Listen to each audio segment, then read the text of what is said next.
Des. The sea stretched endlessly before them, shining under the soft golden light of the evening sun. The air smelled of salt, laughter, and a promise of forever.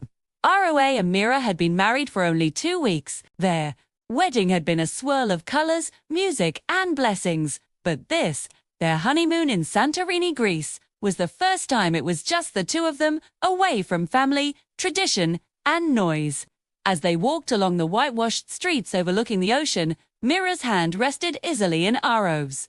The air was cool, and the rhythm of their footsteps matched the gentle sound of the waves. "This place feels like a dream," Mira said softly. Aarav smiled. "No, you are the dream, and this place just fits around you." Mira laughed shyly, her cheeks turning pink. "You always know how to say things that make my heart melt." Aarav stopped walking, looked at her carefully, and said, "That is because you make it easy to love you." Her heart skipped a beat. It was not just the words, it was the way he said them, with quiet truth. That night, they had dinner on a rooftop terrace lit with fairy lights. The ocean breeze touched their faces as they sat under the stars.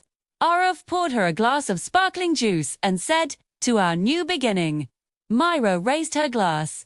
"To love that grows every day." As the night deepened, they talked about everything from their childhood dreams to what color they wanted to paint their future home. Mira laughed when Aarav told her how nervous he was the day he proposed. "I was so afraid you would say no," he admitted. "Then I am glad I said yes," she replied. "Because this," she looked around, her eyes shining, "this feels like magic." He took her hand across the table. "It is not magic, Mira. It is love, and love feels magical only when it is real."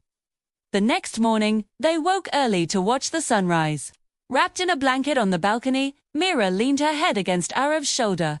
The sky was slowly changing colors, pinks melting into oranges, oranges into gold. Mira whispered, "You know what I love most about mornings like this?" "What?" he asked. "That I get to wake up next to you. I used to imagine this, the peace, the quiet, the way your hand feels when it holds mine." Aarav smiled, brushing a strand of hair away from her face. "Then, keep imagining, my love, because I promise to make each day feel like this, even when there are no beaches, no sunsets, and no fancy dinners. I will still love you like it is our first day together." Tears glimmered in Mira's eyes. "You already do." Later that day, they went exploring narrow streets with white domes, blue doors, and pink bougainvillea. They stopped to buy local sweets, clicked endless photos, and laughed like they had known each other for lifetimes. At one point, Aarav took a small flower from a vendor and tucked it behind Mira's ear. "Perfect," he said softly. "Do you always do such romantic things?" she teased. He grinned. "Only for my wife. She deserves every little happiness I can give." They spent the afternoon on a quiet beach, their feet buried in warm sand, the sun glowing above them. Aarav drew a heart in the sand with their initials inside. Mira smiled and said, "What if the waves wash it away?"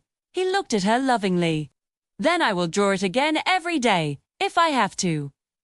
That night, a storm rolled in. The rain tapped softly on their window as thunder rumbled in the distance. Mira was standing by the balcony, watching the sea turn wild, when Aarav came up behind her and wrapped his arms around her waist. She leaned back into him, feeling safe, his warmth steady against the cold night air. "Do you know what I realized today?" she said quietly. "What is that?" That I was afraid before marriage, afraid of losing myself, afraid of whether we would understand each other, afraid of all the small things people worry about. And now?" he asked gently. She turned, meeting his gaze. "Now I realize love is not about being perfect. It is about feeling safe enough to be yourself. And with you, I feel like I can be everything silly, scared, happy, or quiet, and you still hold me the same way." He smiled, brushing his thumb across her cheek. "That is all I ever wanted, for you to be completely you.